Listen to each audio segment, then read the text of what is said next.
If you watch until the end, you'll discover why my husband lied about visiting his mother every Friday for 2 years. Miss it, and you'll never understand what true love looks like in the face of devastating news. You know, looking back on it now, I should have seen the signs earlier. But after 43 years of marriage, you start to believe you know everything about a person. I'm Eleanor Thornhill, and this is the story of how I discovered my husband wasn't who I thought he was. Our life in Mapleton, Connecticut was everything I'd ever wanted. A beautiful colonial home with a garden I tended myself, 3 wonderful grown children who called regularly, and Warren, my rock, my partner, the man who still opened doors for me after all these years. Eleanor, I'm heading out now. Warren would call every Friday, right at noon. I'd peek around the corner to see him in his good sweater, the blue cashmere our daughter Melissa gave him for Christmas, with his loafers polished to a shine. Give your mother my love, I'd say, and he'd nod, his eyes crinkling at the corners, the way they always did when he smiled. That was our routine for 2 years straight. Every Friday, Warren would visit his 92-year-old mother, Vivian, at Sunnyside Assisted Living Facility across town. I admired his dedication. After all, Vivian had raised him alone after his father walked out when Warren was just 7. She'd worked 2 jobs to put him through college, sacrificed everything for her only child. How was your mother today? I'd ask when he returned around dinner time. She had a good day, he'd say, sometimes with a hint of melancholy in his voice. She remembered the house we lived in when I was in high school, asked about the maple tree in the front yard. Other times he'd shake his head. Not so good. She thought I was my father for most of the visit. I'd squeeze his hand across the dinner table, grateful for the strong family values we shared. I never questioned these visits. Why would I? They were as much a part of our life as Sunday morning pancakes or our evening walks around the neighborhood. But sometimes, the most beautiful routines hide the ugliest secrets. It was last September when things began to change. Warren came home one Friday evening, and as he hugged me, something was different. A scent, light, floral, unfamiliar, lingered on his sweater. Not the lavender perfume Vivian had worn every day for decades, not the antiseptic smell of the nursing home. Something else. Someone else. How's your mother? I asked, stirring the pot of beef stew I'd prepared for dinner. Fine, fine, he said, but his usual detailed stories were missing. Same as always. When I pressed for more, did she eat well? Did she recognize him? Did the staff say anything about her condition? His answers grew vague, almost rehearsed. She ate some. She knew who I was. The staff said she's doing as well as can be expected. That night, as I laid awake, watching him sleep, I wondered, who was this man I'd spent my life with? Was I imagining things? 43 years together had taught me to read the smallest changes in Warren's behavior. Something wasn't right. The next Friday was the same, and the Friday after that, the strange perfume, the vague answers, a new distance in his eyes when he looked at me, as if he was seeing right through me to something or someone else. Warren, I said one Thursday evening, I was thinking I might join you tomorrow when you visit your mother. It's been too long since I've seen her. The bowl he was drying nearly slipped from his hands. No, he said, too quickly. Then softer. I mean, that's not a good idea, Eleanor. She's been having a rough time lately. Too many visitors overwhelm her. I'm hardly a visitor, Warren.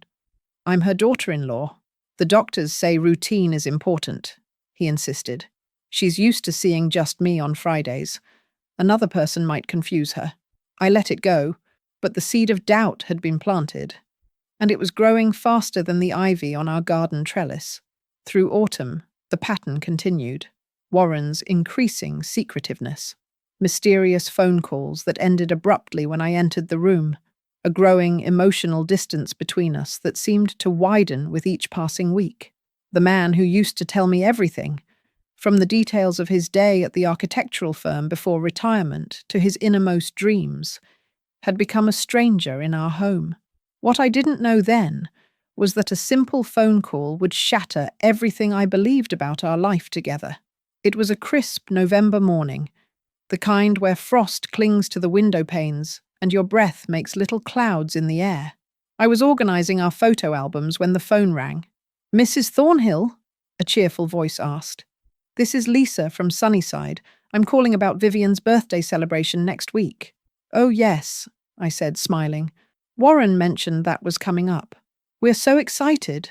93 is quite the milestone. I was wondering if Warren might be able to visit on her actual birthday, which falls on Wednesday, instead of his usual Monday. We're planning a special lunch." The world seemed to stop spinning. Monday? Warren had been visiting his mother on Fridays for 2 years. Not Mondays. "I'm sorry," I said, my voice suddenly thin. "Did you say his usual Monday visits?" "Yes. Warren always comes on Mondays around 2 o'clock. He's so devoted. Hasn't missed a week in 2 years. Vivian just lights up when he arrives." My free hand gripped the kitchen counter. "Of course," I managed to say. "I'll make sure he knows about Wednesday." After hanging up, I stood frozen in my kitchen, the morning sun streaming through the windows, illuminating a life I suddenly didn't recognize. 43 years of marriage. And suddenly, I was wondering if I knew my husband at all. Where was he going every Friday? And who was he with? I'd like to tell you I confronted him that very evening, that I demanded answers with righteous anger. But that's not what happened.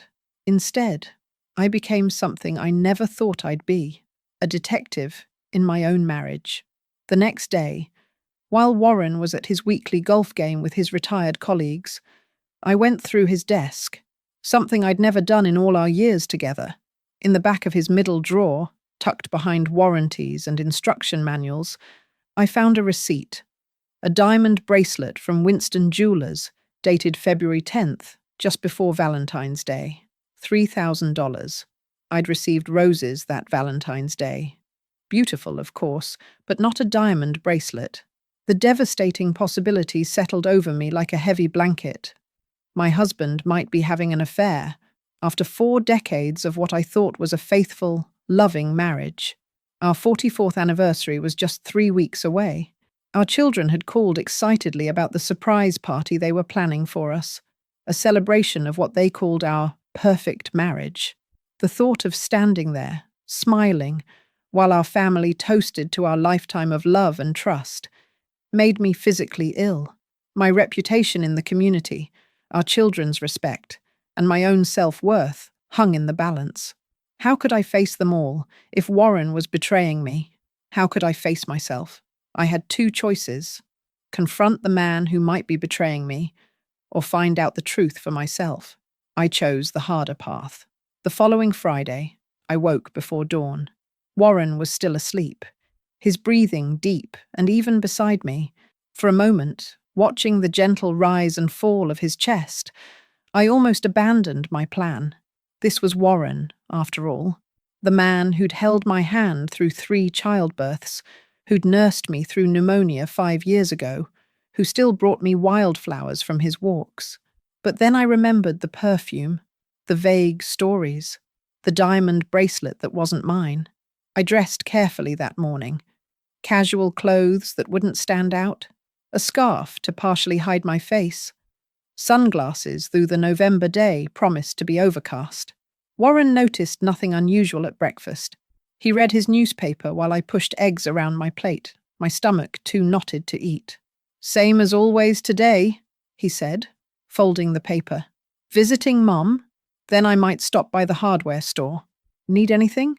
The lie slid so easily from his lips that I almost gasped. Instead, I shook my head and kissed him goodbye, as I always did. "Drive safely," I said, the words nearly catching in my throat. I waited 10 minutes after his car pulled out of our driveway, then grabbed my purse and keys. My hands trembled so badly I nearly dropped them. What was I doing? Following my husband like some character in a detective show. But I needed to know. I deserved to know. I kept a safe distance behind his familiar grey sedan, my heart pounding so loudly I could hear it over the car's engine. Warren drove through town, past the turning that would take him to Sunnyside. No surprise there. But where was he going? To some secret rendezvous? A love nest tucked away where no one would recognize them? When he turned toward the east side of town, my grip tightened on the steering wheel. There were mostly residential neighborhoods that way. Nice ones. Was he visiting someone's home? Had he set up an apartment for them? But then he turned again, and I saw our destination looming ahead. Oak Ridge Community Hospital. The hospital. My mind raced with new possibilities, each more alarming than the last. Was he ill? Was he visiting someone who was ill? Was he seeing a doctor who happened to be a woman who wore floral perfume? I parked several rows away and watched him walk inside, his familiar gait slightly slower than I remembered. He didn't look around furtively as I'd imagined he might. He walked straight in like a man who knew exactly where he was going. As I watched him walk through those hospital doors, my heart raced. Was he sick? Or was he meeting someone inside? I sat in my car for what felt like hours, but was really just under 2. The doubt, the fear, the confusion all swirled inside me like a storm. I'd brought a book to pass the time, but the words blurred before my eyes. I couldn't focus on anything except the hospital entrance, waiting for Warren to emerge. When he finally did, I sank down in my seat.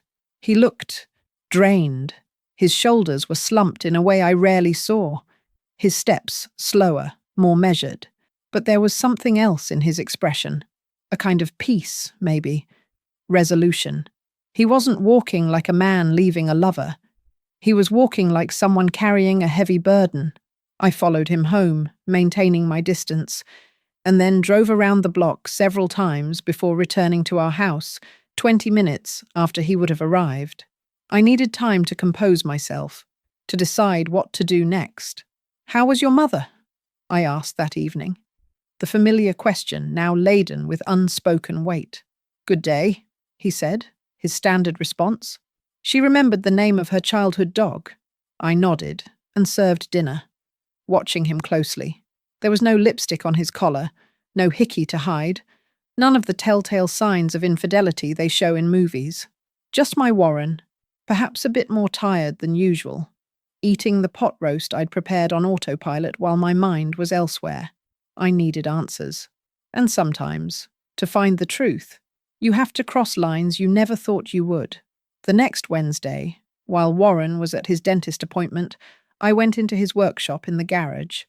This was his sanctuary, a place for his woodworking projects and his collections of vintage architectural plans. I'd always respected this space as his, until now.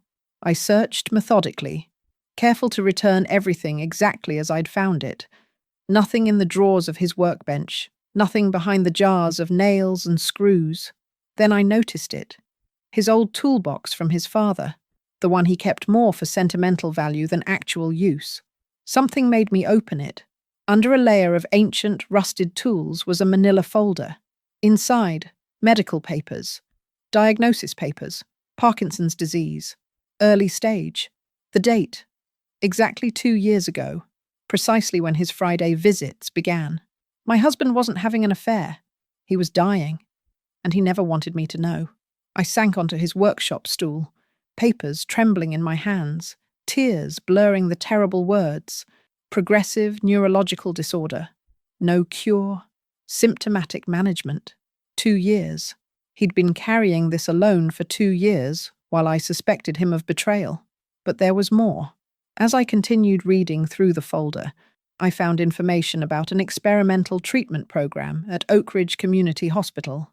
The consent forms detailed the regimen, weekly appointments, experimental medications, potential side effects, including cognitive impacts and cardiac complications. Warren had signed on the line, accepting all risks. I traced his signature with my finger, remembering how he'd taught our son to sign his name, patiently guiding his small hand years ago. Why would he keep this from me? From his wife? His partner? We'd faced everything together for more than 4 decades. Why face this alone? But as I kept searching, I found something that made my blood run cold. This wasn't just treatment. This was goodbye. In the back of his filing cabinet, Behind folders of tax returns and house documents, I found a newer folder. Inside was an updated will, dated just 3 months ago, and beside it, sealed envelopes addressed in Warren's neat architect's handwriting, one for each of our children, one for his closest friend Thomas, and one with my name. With shaking hands, I opened the envelope addressed to me, knowing I was violating his privacy, but unable to stop myself. "My dearest Eleanor," it began, and I had to sit down as I read his goodbye letter. Words of love accumulated over 43 years, memories cherished, regrets few but significant. He wrote of his decision to keep his illness from me, his determination not to be a burden, his desire for me to remember him as he was, not as he would become. As I read his final words to me, I knew what I had to do. It was time to confront the man I loved about the secret he thought would die with him. That evening, I prepared Warren's favorite meal, pot roast with rosemary potatoes, the way my mother taught me decades ago. I set the table with our good china, lit candles, opened a bottle of the Cabernet we'd been saving. If we were going to have this conversation, I wanted it to happen in the warm glow of our dining room, surrounded by the life we'd built together. I placed the medical folder on the table beside his plate, the diagnosis papers on top. Then I waited. When the garage door opened at 6:15, right on time, I took a deep breath. The familiar sounds of Warren's arrival, keys in the ceramic dish by the door, coat on the hook, shoes carefully lined up on the mat, were suddenly precious to me. How many more times would I hear this comfortable routine? "Something smells wonderful," he called, and then he appeared in the dining room doorway. His eyes went first to the candles, the wine, a smile beginning to form, until he saw the folder, his medical folder. The color drained from his face. For a moment, he stood frozen, one hand still on the doorframe as if he needed it for support. Then his shoulders sagged, the careful posture he'd been maintaining crumbling before my eyes. "Eleanor," his voice was barely a whisper. "Sit down, Warren," I said, surprised by the steadiness in my voice. "Dinner's getting cold." He moved like an old man, older than his 70 years, as he took his seat across from me. His hands, those strong, capable hands that had built bookshelves and rocked babies and held mine through every crisis, trembled slightly as he touched the folder. "How long have you known?" he asked, not meeting my eyes. "Since this afternoon," I said, "but I've suspected something was wrong for months." I took a sip of wine, grateful for its warmth. "Why, Warren? Why wouldn't you tell me? 43 years together, and you couldn't share this?"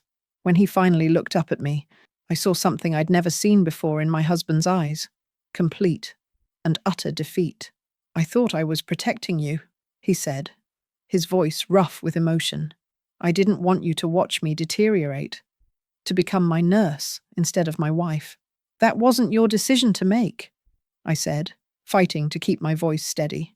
"We promised for better or worse, in sickness and health. Did those vows mean nothing to you?" "They meant everything," he whispered. "That's why I couldn't bear the thought of becoming a burden to you, of you sacrificing your golden years to care for an invalid.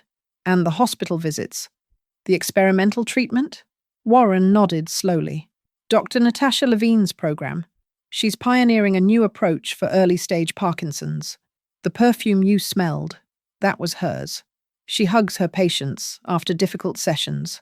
Says physical contact is important for neurological patients. Is it working? The treatment?"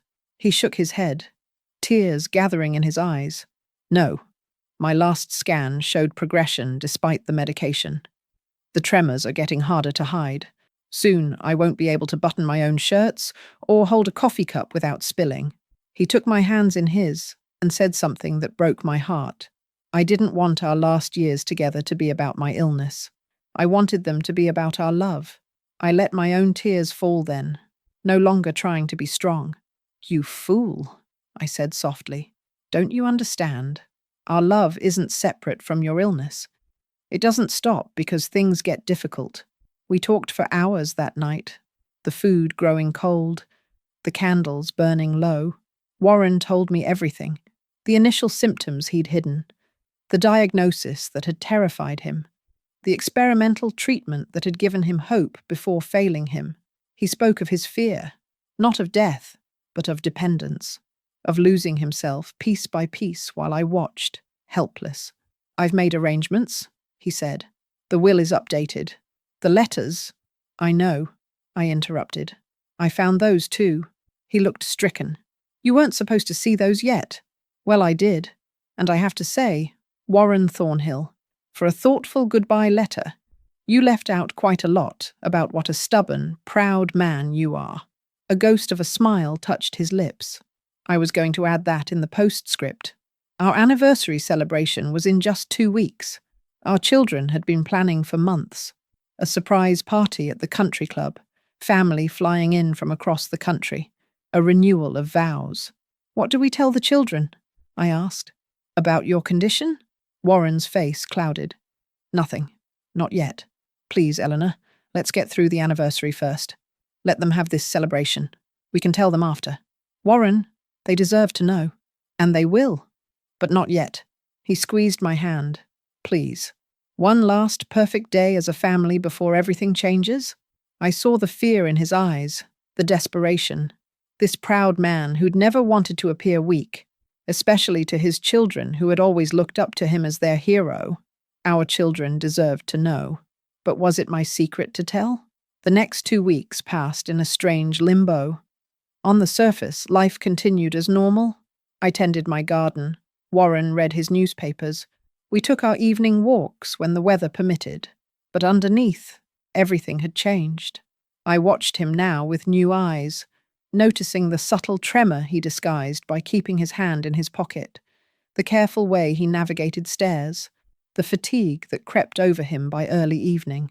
Our children called daily as the anniversary approached, excited about the surprise we'd known about for weeks. "Mom, make sure Dad wears his blue suit," our daughter Melissa instructed. "And don't make any other plans for Saturday." "Of course, dear," I'd say, playing along while watching Warren across the room, wondering if he'd be able to make it through an entire evening of celebration without revealing his condition. When our youngest, Thomas, dropped by unexpectedly one evening, Warren retreated to the bathroom, returning 10 minutes later looking exhausted but composed. Later, I found a small orange prescription bottle hidden behind the bathroom trash can. Medication to temporarily control the tremors, but with side effects that left him drained.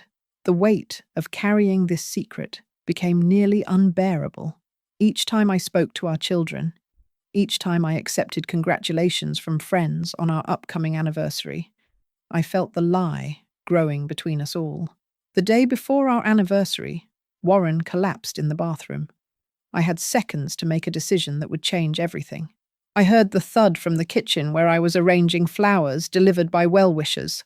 I found him on the bathroom floor, conscious but unable to get up, his body betraying him in the way he had feared most. "Don't call an ambulance," he begged as I helped him to our bed. "I'll be fine. It's just temporary. The medication sometimes causes weakness." I looked at my husband, this proud, stubborn man who had been my partner through decades of joy and hardship, and suddenly understood what marriage truly meant. It wasn't about protecting each other from pain. It was about facing that pain together, side by side. "No more secrets," I said firmly. "No more hiding." The next evening, our anniversary celebration began at the Mapleton Country Club. 60 of our closest friends and family gathered, all believing they had surprised us. Warren had rallied, determined to make it through the evening, but I could see the effort it took for him to stand straight, to shake hands, to smile as if nothing was wrong. Our children had arranged everything beautifully. Flowers from our wedding, our favorite songs playing, photographs from our decades together displayed on easels around the room. So much love surrounding a secret that threatened to choke me. As dinner concluded, our oldest son, James, stood to offer a toast. "To Mom and Dad, who have shown us what a perfect marriage looks like. 44 years of unwavering love and support." I looked at Warren beside me. saw the sheen of sweat on his forehead, the slight tremor in his hand hidden beneath the table. I saw the love in his eyes as he gazed at our children, and the fear that they would soon see him diminished, dependent, less than the father they had always admired. In that moment, I made my decision. I stood, tapping my glass gently with my spoon. The room quieted, all eyes turning to me. Warren looked up, questioning. "I want to thank you all for being here tonight," I began, my voice steadier than I expected. 44 years ago, I married this man, knowing very little about what life would bring us. We promised to face it together, whatever came our way. I reached for Warren's hand, feeling it tremble in mine. He gave an almost imperceptible nod. What I've learned over these decades is that love isn't about perfect moments like these. It's about the imperfect ones. The challenges, the fears, the times when we need each other most. I took a deep breath. Warren and I have news to share with you all, especially our children. News we've been carrying alone, but shouldn't any longer. As I spoke the truth that Warren and I had hidden, I watched understanding dawn on our children's faces. Shock, then concern, then a fierce, protective love that brought tears to my eyes. When I finished, the room was silent for a moment. Then our daughter Melissa was on her feet, arms around her father. Our sons followed, a protective circle of love around the man who had always protected them. That was 6 months ago now. Since that night, our lives have changed in ways I never imagined. Our son James, the doctor, found a new clinical trial at Mayo Clinic with promising early results. Our daughter moved back to Connecticut to be closer to us. Our youngest converted our downstairs study into a bedroom for when the stairs become too difficult. Warren still has good days and bad days. The tremors are more noticeable now. Sometimes he struggles to find the right words. But there's a peace between us that wasn't there before. No more secrets. No more pretending. Last week, as we sat on our porch swing watching the spring flowers bloom, Warren took my hand, the one that still wears the ring he placed there 44 years ago. "Thank you," he said simply. "For what?" "For seeing me. The real me, even when I tried to hide. For loving me, not despite my weakness, but with it." I squeezed his hand, feeling the slight tremor that was now familiar, even dear to me because it was part of him. Sometimes the greatest act of love isn't protecting someone from the truth. It's standing beside them when the truth can no longer be hidden. Warren and I don't know how many more anniversaries we'll celebrate together, but whatever time we have, we'll face it the way we should have from the beginning. Together. In truth. In love. So I ask you, what would you do if someone you loved kept a life-changing secret to protect you? Would you be angry they hid the truth? Or understand they did it out of love? Hit subscribe if you believe in facing life's hardest moments together, and comment below what you would have done in my position. Don't be like those who abandon their loved ones in their darkest hours. Join our community of people who believe in standing by each other, no matter what. In the meantime, on the final screen, I'm leaving you with 2 of the channel's most beloved stories. I'm sure they will surprise you. Thank you for staying with me until now.